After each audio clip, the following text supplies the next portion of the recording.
రాయలసీమను రతనాల సీమగా మార్చేందుకు, సీమ ప్రజలకు తాగునీరు, సాగునీరు అందించేందుకు చేపట్టినదే హంద్రీనీవా సుజల స్రవంతి ఎత్తిపోతల పథకం. ఇది ఆసియా ఖండంలోనే అతి పొడవైన ఎత్తిపోతల పథకం. కృష్ణానది పక్కనే ఉన్నా కూడా చుక్క నీరు లేక రాయలసీమ అంతా అలమటించేది.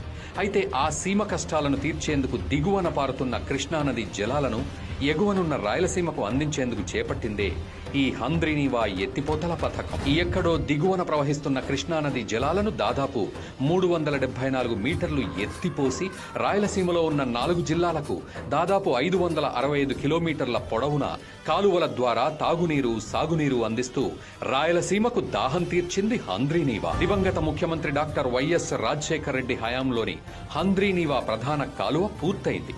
మళ్లీ జగన్మోహన్ రెడ్డి అధికారంలోకి వచ్చాక హంద్రీనీవాను పరుగులు పెట్టించారు. ప్రజల గురించి నిజంగా ఎవరైనా ఆలోచన చేశారు అనంటే అప్పట్లో ఆ దివంగత నేత